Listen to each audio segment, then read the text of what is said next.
작은 서점.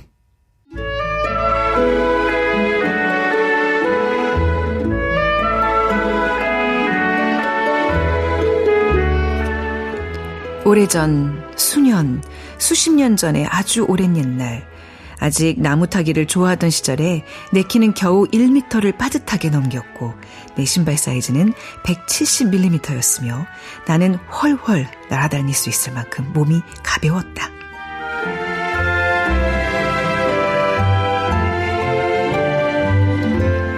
안녕하세요. 작은 서점 아나운서 최원정입니다. 한편의 동화 같은 소설 파트리크 쥐스킨트의 존 머시 이야기 첫 문장으로 문 열었습니다. 한 소년의 눈에 비친 이웃사람 존 머시의 기이한 인생을 담담하게 그려나가는데요. 책을 읽는 시기에 따라서 소년에게 감정이입이 되기도 하고 또 한편에선 존 머시의 입장에서 보게 되는 것 같습니다. 이 소설의 이야기는 잠시 후 편집자의 방에서 자세히 다뤄보겠습니다.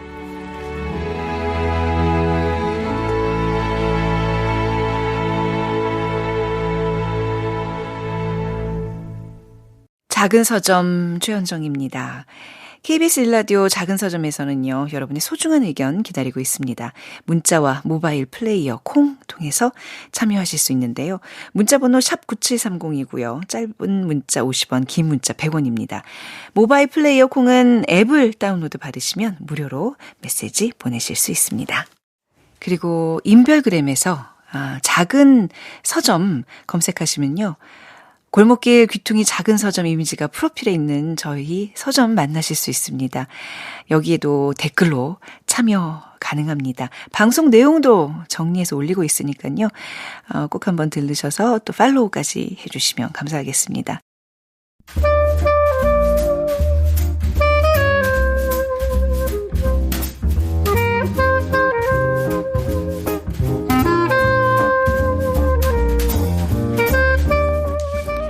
작은 서점의 신진사대부입니다. 해외 문학 작품 팀입니다. 편집자의 방.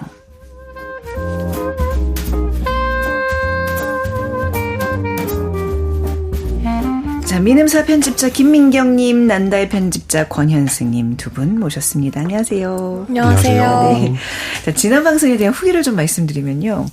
저희가 이제 밀란 쿤데라의 농담 했었잖아요. 확실히 이 명작이어서 그런지 반응들이 좀 많았어요. 네. 청취자 4222님께서 농담 모두가 즐겁게 하려고 하는데 정말 조심해야 되겠어요. 말 한마디가 인생을 좌우하는 것 같습니다. 그리고 세빈초제님께서 체코어를 배우면 좋겠습니다 하셨는데 체코어가 가장 어려운 세계의 언어 중에 가장 어려운 언어 뭐 한 베스트 3 안에 뭐 이럴걸요? 진짜 어렵대요. 저는 아예 시도조차 하지 않을 이야기고 8717님 이런 프로가 있는지 몰랐습니다. 노안으로 책 읽기가 점점 힘든데 작은 서점 즐겨 듣게 될 것 같습니다. 저도 두 분 좀 젊으신 분들이라서 눈 좋을 때 많이 읽어서 얘기하고 싶어요. 이게 어느 순간 잘 글씨가 잘 안 보일 때가 있어요. 너무 서럽고 너무 괴로워요. 아무튼 그리고 0073님께서 사랑합니다 작은 서점 하면서 응원 남겨주셨습니다.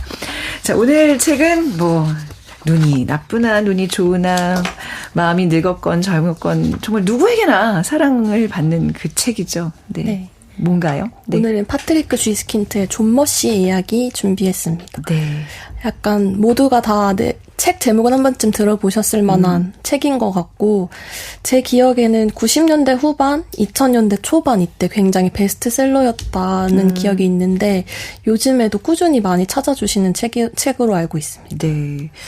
광복 이후 최대 베스트셀러 50에 선정될 정도로 정말 많은 분들이 읽은 책인데 권현승 편집자님은 이 책 언제 접하셨어요? 사실 저는 이번에 처음 읽었어요.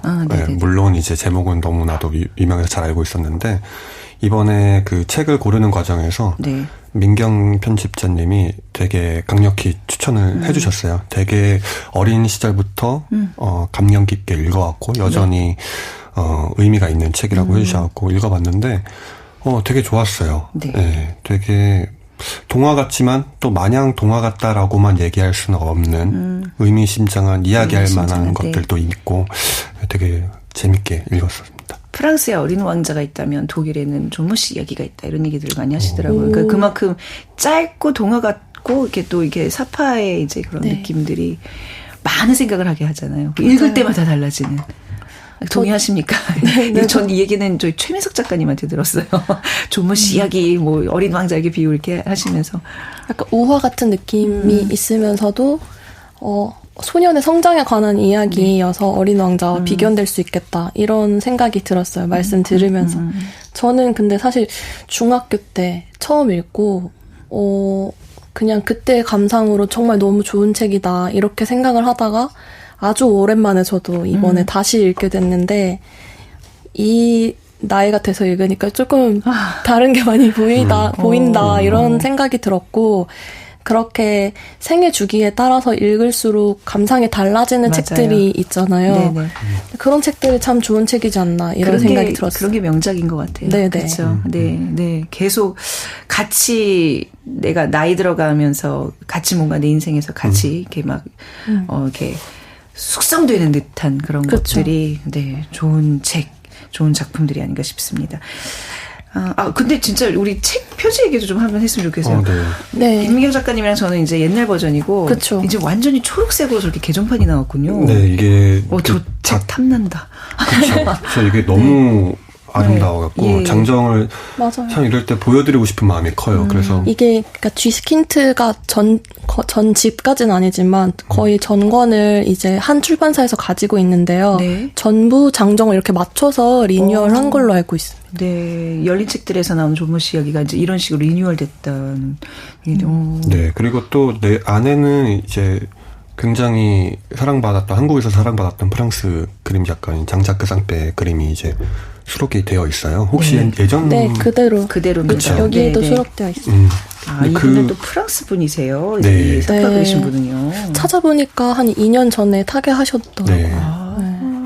근데 또 너무 잘 어울려갖고 맞아요. 그림이 너무 사랑스럽다는 생각을 했거든요. 그러니까 왜 어린 왕자도 우리가 그 문자로 이해하는 것도 있지만 그림으로 더 많이 여운이 남잖아요. 근데 이 책도 약간 그런 이유인 것 같아요. 맞습니다. 자, 뭐 청취자분들도 뭐 익숙한 책이시겠지만 사실 뭐 줄거리 말씀하실 수 있어요 하면 좀 어려운 정도로 그 기억이 좀 안 나거든요.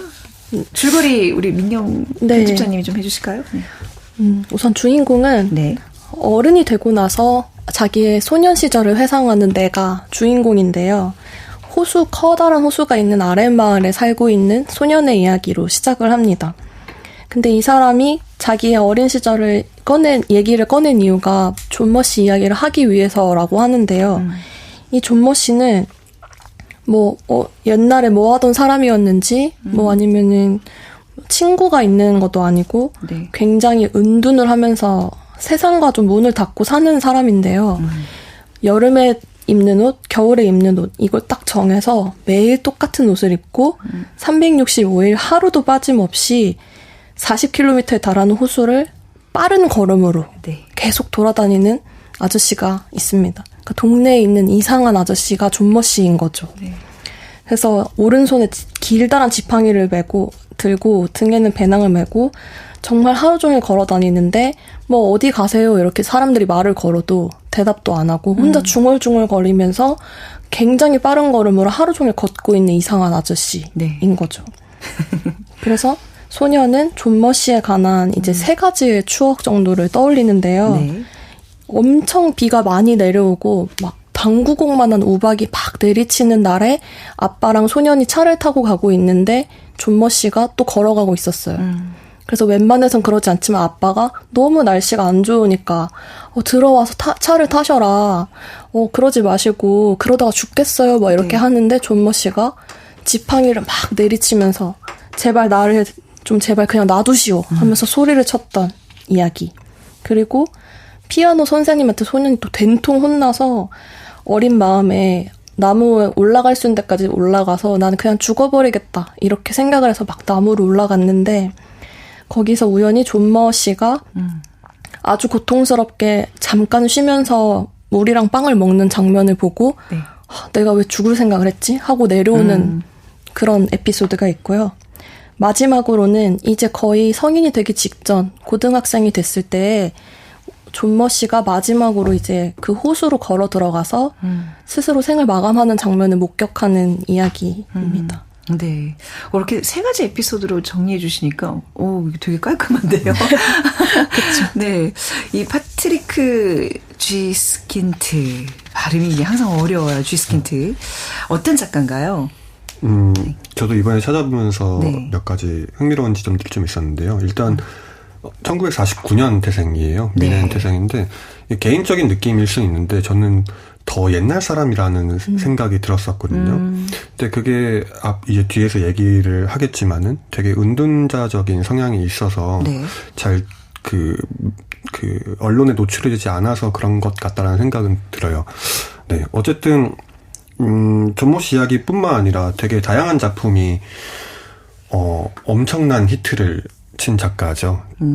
존모 씨 이야기만큼이나 유명한 향수라는 그렇죠. 네. 작품도 있고 또 이제 예술가의 고뇌를 그린 이제 모노드라마 형태의 콘트라바스라는 작품도 있는데 네. 이 작품은 제가 알기로는 한국에서도 연극 형태로 많이 네, 상영이 되고 있는 작품으로 알고 있고요. 네. 어쨌든 굉장히 여러모로 그러니까 작품성이나 대중성이나 골고루 인정을 받은 작가인데 특이한 것은 앞에서 말씀드린 것처럼 굉장히 은둔자적인 성향을 가지고 있어요. 어떠한 뭐 문학상도 거부를 하고 인터뷰는 당연히 거부를 하고 그래서 뭐 사진 찍히는 것도 극도로 싫어하고 예. 흥미로운 거는 뭐 자기의 어떠한 거치에 대해서 정보를 발설한 친구는 인연을 끊기까지 한다.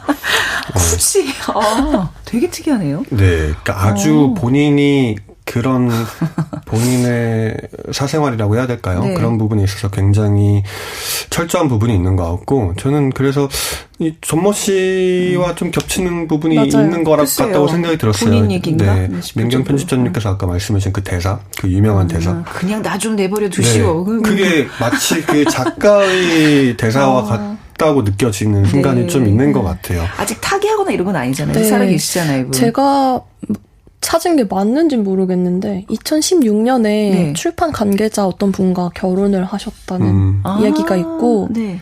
아주 흐릿한 그 인상을 팍 찡그린 사진이 돌아다니는데 돌아다닌다 표현이 맞네요. 네. 독일 어떤 잡지에서 네. 이제 쥐스킨트 사진을 찍으려고 막 몰래 드론도 띄우고 파파라치도 따라다니고 했는데도 건지질 못했다는 썰이 있습니다. 왜 그럴까요? 그런 은둔자형 작가들이 드물지만 있는데요. 뭐 호밀바테 파스쿤 쓴 셀린저라든지 그 중에서도 단연 쥐스킨트가 네. 좀 유별나긴 하죠. 근데 또 흥미로운 거는 은둔자적인 성향이 있으니까 사람들이 더 궁금해하잖아요. 그렇죠. 존모 씨랑도 또 비슷한 저희가 이제 이 작품에 대해서 이야기를 하겠지만 맞아요. 존모 씨는 그래서 왜? 그러니까 지금 그 얘기를 계속 이제 하게 될 텐데 네. 뭘까? 맞아요. 정체가 뭘까? 왜 그럴까? 쥐스킨트는 왜 그럴까? 약간 일맥상통하는 작가와 이 주인공이 너무나 비슷한 면을 갖고 있습니다. 아무튼 2016년에 이제 결혼 소식을 끝으로 더 이상은 얘기가 없고 신작도 사실은 없고. 정확하지 않습니다. 네, 아닐 수도 떠도는 얘기로. 네네. 신작은 제가 찾아본 바로는 네. 2006년 이후로는 나온 적이 없는 것 같더라고요. 그러니까 네, 완전히 이제 은둔자가 되어버린 셈인 거죠. 근데 뭐 워낙 히트작이 많기 때문에 이제 이 인쇄로도 충분히 부를 누릴 수 있는 위치인 것 같기는 하지만 그래도 좀 뭔가 후속작이 타계하시기 전에 그야말로 뭔가 좀 또 대작이 한번 나왔으면 하는 바람도 있고요. 자, 존모 씨 얘기를 좀 해볼게요. 아까 얘기하셨다시피 40km에 해당하는 그 호숫길을 계속 뛰어다닙니다. 폐쇄 공포증 때문이라고 얘기들을 해요, 동네에서는. 네. 근데 이제 아니면 뭐 전쟁에 트라우마가 있지 않았을까라는 얘기도 나오고 이게 지금 세계 2차 대전 후에 독일의 한 마을 이야기잖아요. 전쟁을 겪고 난 그 네. 독일 사람들의 이야기인데 그거에 대한 뭐 트라우마가 있나. 전쟁 때 뭐 가족을 잃었다거나 혹은 전장에서 뭐 부상을 입었거나 뭐 이런 추측들이 나오는 거잖아요. 그렇죠? 네. 진짜 사정은 보였을까요? 근데 그게 사실 의도적으로 작품 속에서 명확하게 드러나지 않고 존모 씨가 한 번도 본인의 입으로 얘기를 한 적도 없어요. 폐쇄 공포증이라는 것도 그냥 동네 사람들이 하는 소문을 듣고 부모님이 해준 말을 듣고 소년이 생각하는 거거든요. 그리고 이제 존모 씨의 와이프가 죽었다는 소문도 도는데 네. 그러고 나서는 더욱더 이제 정신 이상이 들어서 이젠 집에도 들어가지 않고 밖에서 노숙을 한다는 소문도 돌거든요. 그리고 이제 작품 해설의 역자 선생님께서는 전쟁의 트라우마가 그를 그렇게 만든 것이 아니었을까라고 추측을 해주셨는데요. 그냥 이제 어떤 우화적인 작품들이 모두 그렇듯이 읽는 사람의 몫으로 남겨둔 것이 아닌가. 그러니까 뭐 경련이 계속 있어서 그걸 감추려고 계속 걷는다는 얘기도 있고. 근데 뭐 어떤 이유 같아요? 이건 우리 상상인데 뭘까요? 전 약간 그래도 뭐 전쟁에서 무슨 사고를 당했거나 뭐 부상을 위한 전 약간 그쪽으로 생각을 계속 하고 있었거든요. 상위군 같은 느낌 들잖아요. 지팡이 짚고 막 네, 나이도 그렇고. 그렇게 해석을 할 여지가 충분히 있겠죠. 그런데 이제 분명히 어떤 과거의 사건이 현재 존모 씨를 만들었을 거라고 추측하는 거는 상당히 신빙성이 있는 판단인 것 같고. 근데 다만 제가 재밌었던 것은 네. 어느 순간 두 분도 그렇게 느끼시는지 모르겠는데 어떤 의미로는 좀 사람 같지 않다라고 느껴지는 순간도 있었어요. 그러니까 이게 특정 존모 씨가 되게 전체 소설의 저 분위기를 조성하는 느낌인데 도대체 이 사람의 속내를 알 수가 없으니까 이게 저희도 누군가랑 친해지려면 좀 얘기도 나눠봐야 네. 되고 그래야지 어떤 인간적인 유대가 쌓이고 그러는데 이 경우에 존모 씨는 존모 씨 이야기임에도 불구하고 존모 씨 이야기가 없잖아요. 어떤 의미로는 툭툭 그냥 갑자기 등장하는 거잖아요. 이 어린 소년의 자기 이야기 속에서 갑자기 느닷없이 지나간다. 네, 마치 배경 그림처럼. 네. 네. 사실 소년과 뭐 대화를 나눈다든지 뭐 방금 제가 말씀드린 에피소드들도 그냥 일방적인 소년의 목격일 뿐이고 둘 사이에 어떤 상호작용이 있진 않잖아요. 네. 그래서 저도 현승님 말에 되게 공감하는 게 이번에 다시 읽으니까 존모 씨가 육체를 가지고 있는 어떤 인간이라기보다는 어떤 상징처럼 느껴졌어요. 네. 그렇게 뭔가에 계속 쫓기고 안주할 수 없는 삶을 상징한 것이 존모 씨가 아닐까? 더 나아가서는 이게 매일매일 출근하는 직장인들의 어떤 평일 모습이 아닌가라는 생각이 들었어요. 진짜 그 생각 재밌네요. 네. 제가 어릴 때 읽을 땐 항상 소년을 저랑 비슷하다고 생각하면서 읽었어요. 네네. 이번에 처음으로 존모 씨가 조금 더 비슷하다. 내일 아침 지팡이와 배랑 그게 삶의 짐이에요. 경무에 시달리는 어떤. 그쵸. 네. 그만 경련을 숨기기 위해서 뛰는 정말 그 나의 불안함을 감추기 위해서 그냥 정말 매진하잖아요. 우리 그냥 직장에서.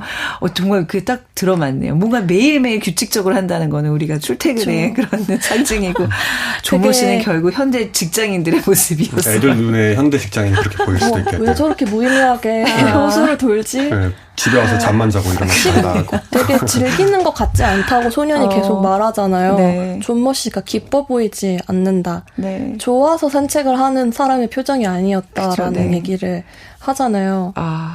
슬프네요. 저도 너무 슬펐어요. 갑자기 저도 지금 말하면서도 너무 슬퍼요. 어떡하면 좋아. 네. 네, 그랬습니다. 그러니까 뭐 단순히 이제 존모 씨가 막 빈 배낭에 뭐 탁 먹을 것만 이렇게 들고 다니고 외모도 좀 이상한데 호두나무 지팡이, 막 휘어진 그 지팡이를 짚고 막 돌아다닌다. 그래서 동네에 무슨 광인, 뭐 은둔자 이런 얘기를 했는데 결국 그게 우리의 모습이다로 기결되니까 이거 뭔가 지금 뒤통수로 탁 맞은 느낌이 있잖아요. 김민경 편집자님이 더 이상 할 말 없게 만드네. 나 진짜. 그런데 사실 네. 좀 더 얘기해보고 싶은 부분은 제가 이번에 보면서 굉장히 좀 놀랐던 부분은 처음에 소년이 되게 존모 씨를 이상하게 보고 관심을 가지고 흥미를 가지다가 고등학생이 돼서는 살짝 관심이 떨어진 듯한 묘사가 나와요. 마을 맞아요. 사람들도. 그래서 존모 씨가 매일매일 그렇게 걷는 게 이제는 너무 익숙하고 당연해서 무슨 농기계를 보듯이 무심하게 대했다라는 말이 있잖아요. 네. 그게 이제 우리가 어떤 외톨이 같은 사람들, 사회에서 좀 주류가 되지 못하는 사람들을 볼 때 자칫하면 이런 태도로 바뀔 수 있지 않은가 하는 생각이 들면서 그 대목이 되게 무섭더라고요, 저는. 사회에서 이제 아웃사이더가 된다는 거, 그렇죠? 네. 그리고 그것을 이제 사람들이 바라보면서 내가 이제 그렇게 낙인 찍힌다는 거에 대해서 그런 생각을 해보셨다는 거예요? 차라리 저 사람 왜 저렇게 다녀? 참 이상하다. 어디 가세요? 이렇게 물어볼 때는 그 사람에 대한 어쨌든 좋든 안 좋든 관심을 가지고 있는 거고 그 사람에게 시선이 향하는 것일 수 있는데 네. 그게 이제 어떤 물체, 되게 관성처럼 되게 당연해져 버린다는 것이 저는 좀 무서웠어요. 제가 대학 다닐 때 네. 대학 근처에서 자취를 했었거든요. 그래서 그 후문 옆에 항상 그 노숙한 아저씨가 계셨어요. 근데 처음에는 되게 무서운 행색이니까 네. 밤에 그 아저씨를 마주치면은 되게 무서워하고 좀 그 아저씨가 가끔 안 보이는 날에는 궁금해하고 그랬거든요. 네. 제가 어디 가셨지? 그리고 날이 되게 추운 날이나 비가 오는 날에는 가끔 그 아저씨 생각하게 돼서 맨날 집 가는 길에 보는 사람이니까. 근데 한 3, 4년 정도 다니고 나니까 그 아저씨 생각을 안 하게 되는 거예요. 매일매일 보는 사람인데도. 그게 떠올라서 좀 섬뜩했어요. 네. 내 성장기에 그냥 이렇게 배경처럼 있었던 사람. 그리고 좀 잊혀지는 그 과정이 굉장히 비슷하구나라고 생각해요. 저도 제 안에서 그 아저씨를 좀 잊었던 기억이 있어서 네. 이걸 읽으면서 다시 또 그분 생각이 나더라고요. 존머 씨를 굉장히 여러 사람으로 이렇게 해석을 하시네요. 권현승 편집자님에게 존머 씨 아저씨는 어떤 사람으로 비춰졌어요? 근데 저도 민경 편집자님 말씀이 되게 공감 가는 게 공교롭게 네. 저도 대학교 다닐 때 이런 어떤 좀 이렇게 은둔자, 불황자, 뭐 굳이 그렇게 표현을 하자면 그런 분들이 그러니까 캠퍼스에 좀 그 외부인들이 좀 계시거든요. 맞아요. 네, 그러니까 학생이 아닌데 거의 매일 학생보다 더 학교에 많이 그리고 어떤 특정 지역을 주로 배회하시는 분들이 계세요. 네. 그리고 그 특정 주의만 배회를 하세요, 그분들은. 그래서 그게 제 학교 다닐 때 굉장히 저는 흥미로운 부분이었거든요. 그러니까 언제나 거기에 계시니까 네. 비슷한 시기에 출연을 하시고 뭔가 저도 그 기억이 되게 새록새록 나는 것 같아요. 네. 많은 사람을 떠올리게 하는 이 존머 씨 아저씨였습니다.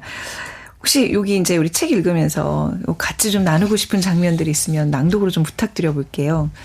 우리 김민경 편집장님이 이 책을 사랑하시니까 한번 좀 들어볼까요? 아까 그 문제 당구공만한 우박에 떨어졌을 때 나오는 대사이자 이 책에서 유일하게 존머 씨가 하는 말이거든요. 그 대목을 한번 읽어드리겠습니다. 그런데 유일하게 목소리가 나오는 게 바로 그 장면이네요. 네. 그러다가 죽겠어요. 그 말에 아저씨가 우뚝 섰다. 내가 보기에 그는 바로 죽겠어요라는 말에서 빳빳하게 굳어지며 멈춰서는 것 같았다. 그것도 너무 갑작스럽게 그렇게 해서 아버지는 그의 옆을 지나치지 않으려고 급브레이크를 밟아야만 했다. 아저씨는 오른손에 쥐고 있던 호두나무 지팡이를 왼손으로 바꿔쥐고는 우리 쪽을 쳐다보고 아주 고집스러우면서도 절망적인 몸짓으로 지팡이를 여러 번 땅에 내려치면서 크고 분명한 어조로 이렇게 말했다. 그러니 나를 좀 제발 그냥 놔두시오. 그 말뿐 더 이상은 아무 말도 하지 않았다. 단지 그 말뿐이었다. 그런 다음 그는 그때까지 열린 채로 있던 차의 앞문을 닫고 지팡이를 다시 오른쪽으로 바꿔쥐고는 눈길을 옆으로 주지도 않고 뒤를 돌아보지도 않은 채 앞으로 계속 걷기만 했다.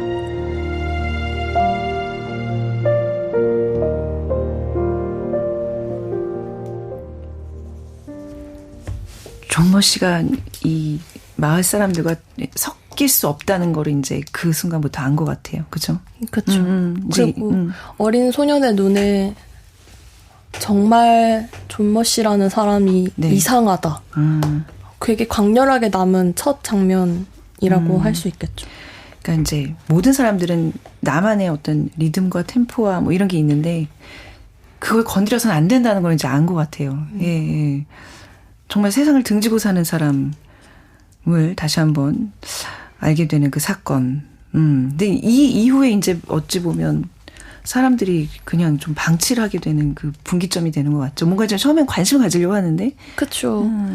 사실 그렇게 호의의 제스처를 내밀었던 게 이제 아버지인데. 그쵸, 네.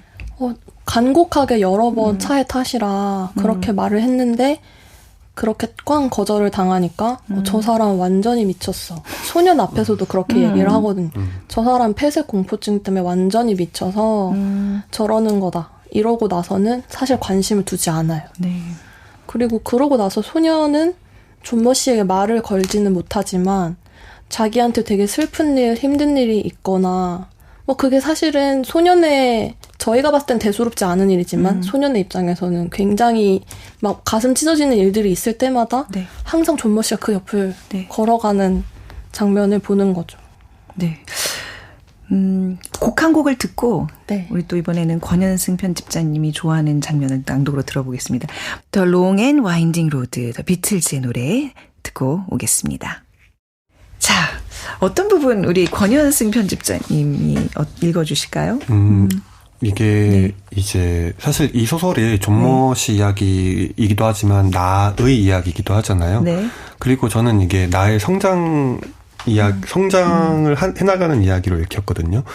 근데 성장 소설에는 되게 통과 의례라고 생각을 할 만한 포인트들이 있는데 그 중에 한 부분인데요. 그러니까 아까도 잠깐 얘기가 나왔지만은 이 나가 피아노 선생님한테 아주 호되게 혼난 다음에 이 세상의 불공정함과 불평등에 아주 치밀어 오르는 분노를 참지 못하고 나는 이 세계와 불화하겠다라는 결심을 가지고 죽어버리겠다 이렇게 해갖고 네. 또 이제 나는 이제 나무 오르는 걸 굉장히 좋아하는데 네. 그 떨어져갖고 죽어버려야지 네네. 라고 했는데 딱 떨어지기 직전에 존머 씨를 만나는 장면이에요. 맞아요. 네, 네, 그래서 네. 그게 좀 결심 자체가 변화하는 네. 지점인데 이거를 한번 읽어드리겠습니다.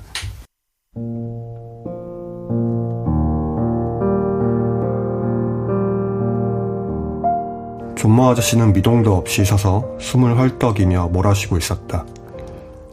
호흡이 어느 정도 가누어지자 아저씨는 갑자기 숨을 죽이더니 무슨 소리라도 엿들으려는 것처럼 고개를 돌려 사방을 살폈다.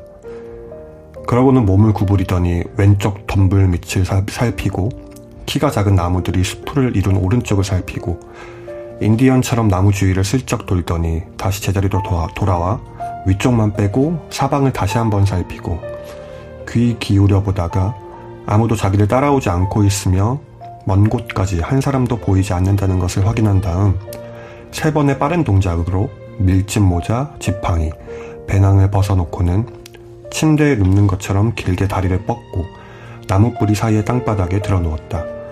그리고는 누워서 미처 쉬기도 전에 눕자마자 바로 일어서더니 깊은 한숨을 몰아내쉬었다. 아니, 그것은 한숨이 아니었다. 한숨을 쉬면 뭔가 홀가분해진 듯한 소리가 나지만 그것은 뭔가 고통스러운 신음에 가까웠고 홀가분해지고 싶은 갈망과 절망이 엉켜서 가슴에서부터 배어나는 깊고 참담한 소리였다. 내가 어떻게 그 자리까지 되돌아갔는지는 나 자신도 모르겠다. 온몸이 부들부들 떨렸다. 오한이 났다. 낭떠러지로 떨어지고 싶은 생각이 갑자기 싹 가셨다. 웃기는 짓거리 같았다. 난 내가 어떻게 그런 바보 같은 생각을 했는지도 기억할 수 없었다. 그까지 코딱지 때문에 자살하다니. 그런 어처구니 없는 생각을 했던 내가 불과 몇 분 전에 일생을 죽음으로부터 도망치려고 하는 사람을 보지 않았던가.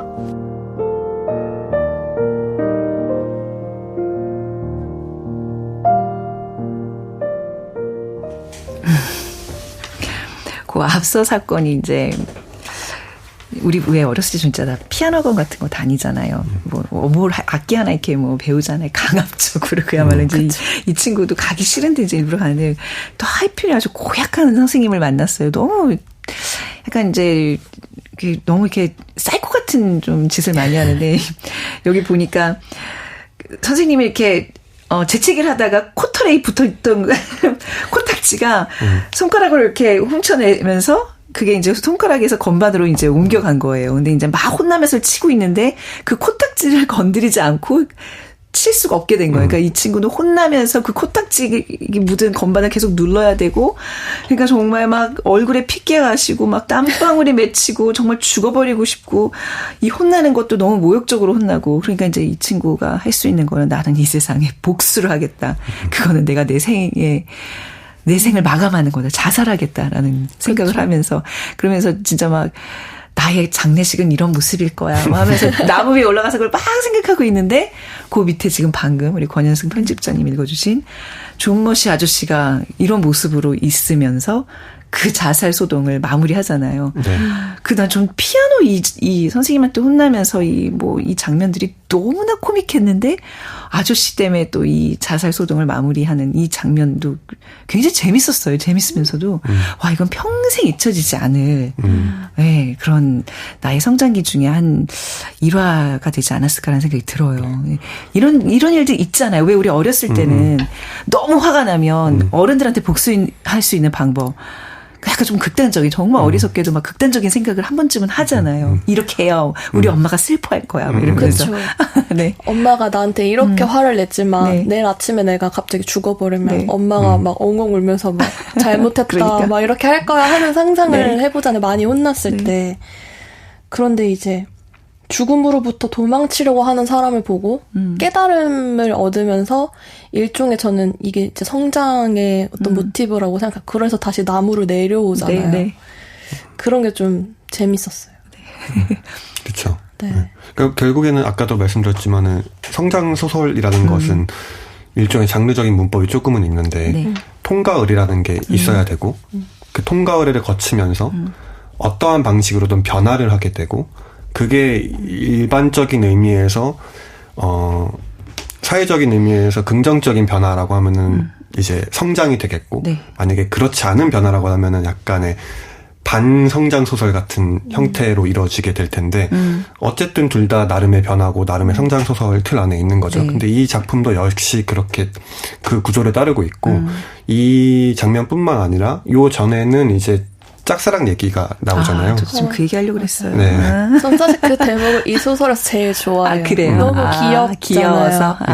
이제 네. 늘 훔쳐만 보던 어떤 여자아이가 내일은 너랑 같이 하교할게. 다음 주 월요일에 너랑 같이 갈게라고 말을 해서 주말 내내 열심히 준비를 하잖아요. 해요. 산책길 코스를 짜서 막 뭐 특이한 바위 보여주면서 네. 내가 얘기해야 될 곳 막 그리고 막 집에서 간식거리 같은 거 챙기고 날씨도 걱정하고 막 그렇게 하는 그 마음이 너무 순수해서 사실 되게 좋아하는 대목인데 그 여자애가 그 당일날에 같이 안 가게 됐어 라고 해버리잖아요. 안 가게 됐어, 자기가. 가버리잖아요. 너무 그냥 시크하게. 근데 그런 적들 뭐 있잖아요. 우리 어렸을 때. 나만 간직했었던 그 혼자 가슴앓이 했던 사랑 이야기. 이걸 너무 귀엽게 진짜 이렇게 표현을 했는데. 그 아까 피아노 그 선생님 그 사건과 그 여자아이 같은 반의 이름이 카롤리나 퀴켈만인가 그래요. 이름도 너무 이상하다고 생각했지만 카롤리나 그 두 사건이 이 성장기의 가장 대표적인 장면이 아닌가 싶어요. 내가 만약에 이 아이의 인생이었으면 그 두 가지는 잊을 수가 없을 것 같아요. 네. 그리고 저는 되게 흥미로웠던 거는 네. 소설에서 그 두 가지 모두 나무에 올라가는 장면이 있어요. 그러네요. 장면 못 올라가죠. 정확히 말하면 짝사랑 때는. 네. 마지막 그 산책의 마지막 코스는 10m 위로 올라가서 우리가 오붓하게 시간을 보내는 거야 라고 이제 데이트 코스를 짜는 건데 그걸 못하긴 하지만 어쨌든 그 상상 속에는 있었고 두 번째 자살 소동 자체도 어째 그랬죠. 근데 이제 이런 통과의례적인 장면이 사실 마지막 장면도 동일하게 볼 수 있을 것 같거든요. 그러니까 존모 씨가 호수 안으로 찬찬히 사라져가는 모습을 본다는 것. 그러니까 누군가의 죽음을 목격을 하고 그 사람의 어떤 그것을 비밀로 간직을 하려고 한다라는 그런 마음을 가진다는 것도 일종의 성장이라고 혹은 변화라고 볼 수 있을 것 같은데 근데 여기서는 흥미로운 거는 나무에 올라가지 않아요. 네. 자전거를 그렇죠. 타죠. 자전거 타고 멀리서 바라보는 거죠. 호수로 사라져가는 존모 씨를. 근데 되게 기억나실 수 있겠는데 처음에 자전거 타는 거 되게 싫어했잖아요. 네네. 그냥 엄마 자전거였나요? 그 높은 자전거를 그러니까 어쩔 수 없이 그냥 타는. 피아노 교수 가야 되니까. 네. 근데 이 고등학교쯤 되면은 이 친구가 자기가 자전거를 잘 타는 거에 대해서 굉장히 자부심을 갖고 형의 그 기록을 깬 거에 대해서 아주 대단한 자부심을 갖는데 그것마저도 일종의 변화인 것 같아요. 그렇죠. 계속 나무에 올라가고 싶어하고 혹은 더 어렸을 때는 날고 싶어하던 어린아이가 이제는 위로 올라가려고 하는 게 아니라 더 멀리 있는 것을 더 빨리 거기를 주파하고 싶어하고 네, 그런 맞아요. 변화도 네, 변화라고 볼 수 있겠네요. 그렇네요. 바람을 타고 훨훨 날 수 있을 것 같은 그 초등학교 1학년의 그 마음에서부터 이 끝나는 게 이제 거의 16세 학생증을 받는 그러니까 16세라는 기준이 이제 아마 거기 이제 독일에서는 뭐 어디 뭐 바에도 갈 수 있고 이제 성인이 되는 그런 어떤 상징인가 봐요. 그 학생증 받으면서 자기 어른이 됐다고 생각하는데 그 과정의 이야기예요. 그 안에 그렇죠. 얼마나 많은 그 통과일의 같은 성장기 겪는 우리가 누구나 공감할 수 있는 일들이 많았겠어요. 뭐 이상한 선생님도 만나 짝사랑하다가 좀 이렇게 채워도 봐. 근데 조금 독특한 경험이라면 존모 씨 죽음을 목격한 게 아닌가 싶어요. 그거는 맞아요. 어찌 보면 굉장히 트라우마로 남았을 텐데. 그런데 이제 앞에서 말한 어떤 일련의 잠깐의 부딪힌 목격으로 소녀는 존머 씨에 대한 자신만의 어떤 인상을 만들어 나가는 것 같아요. 네. 남과 동화하려 하지 않고 쉬는 것도 잠깐의 쉼도 너무나 두려워하고 죽음으로부터 늘 도망치는 존머 씨. 그래서 마지막에 그렇게 함구를 한 이유는 아무래도 존머 씨가 스스로 죽음을 택하는 것이 엄청난 비극이나 아니면 가십거리로 치부될 일이 아니라 그의 선택을 존중하는 의미로 소년이 그거를 받아들였다고 생각하고 그러니까 처음으로 좀 아이러니하지만 존머 씨가 죽을 때가 돼서야 존머 씨를 이해했다는 생각이 들어요. 소년이. 그래서 그 전까진 계속 이해를 못하다가 나는 이제 존머 씨의 선택을 이해했기 때문에 함구하겠다라는 결정을 내린 걸로 저는 생각을 했거든요. 마을 사람들이 계속 보이던 존머 씨가 보이지 않으니까 네. 너무나 궁금해하고 기상천외한 소문들이 막 무성하게 퍼지는데도 한마디도 하지 않잖아요. 그러면서 또 오히려 이제 유년 시절의 끝이라고도 할 수 있겠죠. 네. 존머 씨의 죽음과 같이 나의 유년 시절의 끝이 났고 이제 나는 성년으로 향해 간다라는 어떤 마침표 같은 느낌일 수도 있겠다고 생각했어요. 그래서 그렇게 되게 의미와 상징이 많이 있는 해석하려고 하면 되게 많은 상징이 있다고 느껴져서 존머 씨가 진짜 좀 어떤 상징이 아니었을까 하는 생각을 하게 됐죠. 왜 데미안에서도 성장소설의 되게 대표작이잖아요. 네네. 데미안도 이제 싱클레어와 데미안의 이야기인데 가장 많이 첨예하게 다뤄지고 있는 논쟁이 데미안이 실존 인물인가? 예요.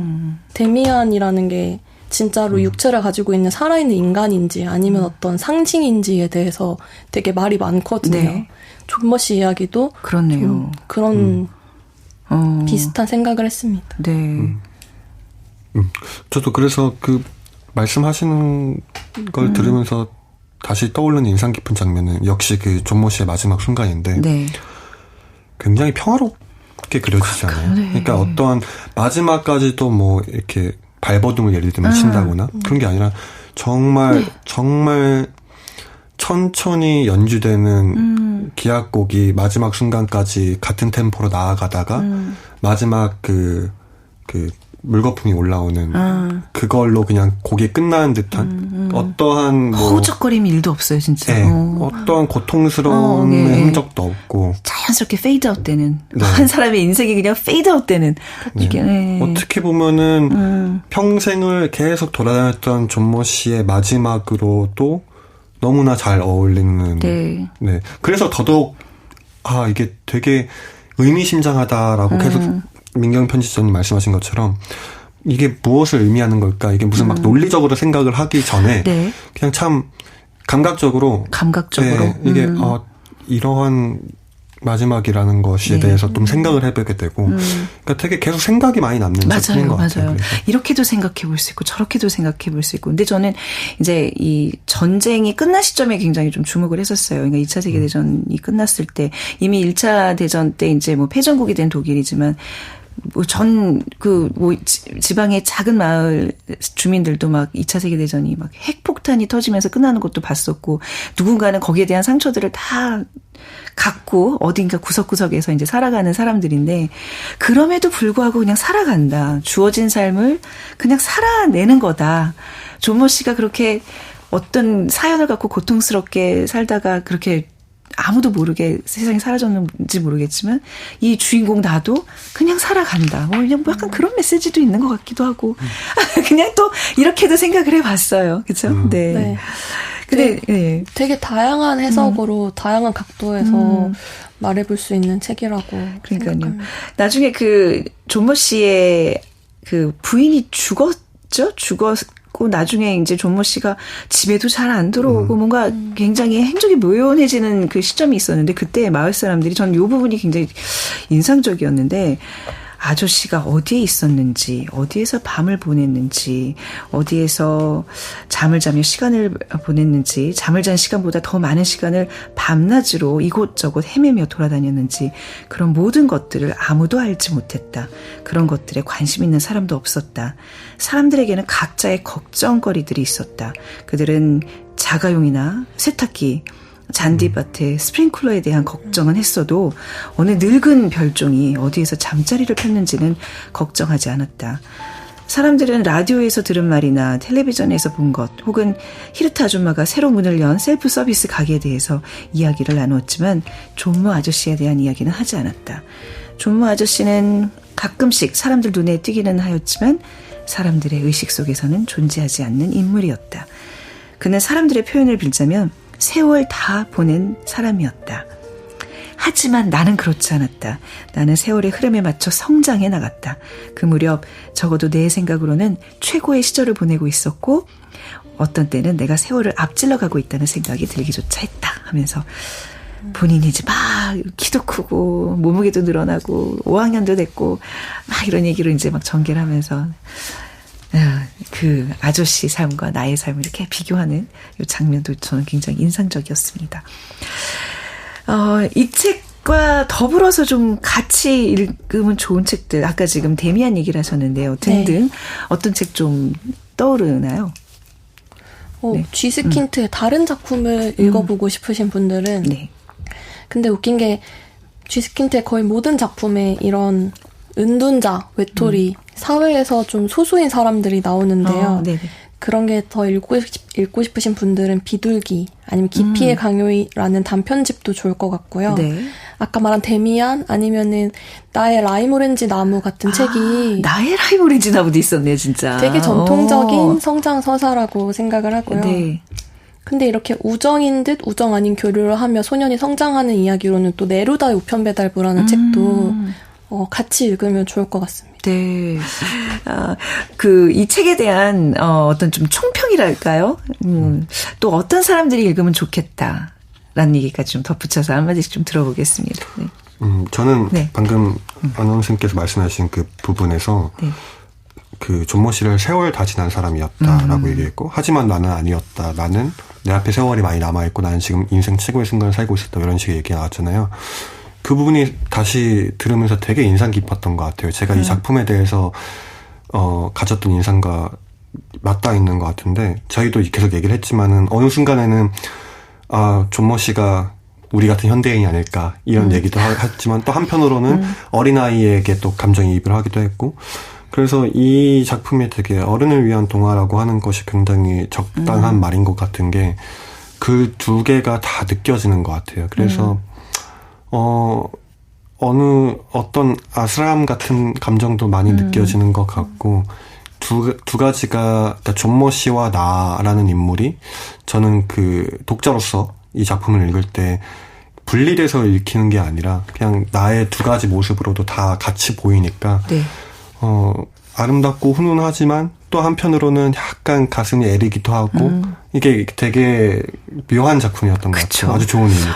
정말 뭔가 정의할 수 없는 그 묘한 아스람이 있는, 그래서 더 매력이 있는 것 같아요. 진짜 이게 뭔가, 우리 왜 지난주에 밀란 쿤데라의 농담 같은 거는 이게 좀 명확한 단어들이 생각이 나잖아요. 근데 오늘은 이렇게 겉도는 듯 하지만, 그 뭐지 하고 뭔가 이렇게 마음속 깊이 뭔가 끌어내려는 그 노력들이 지금 있잖아요. 네. 이 책이 갖는 그 뭔가 힘인 것 같아요. 네. 네.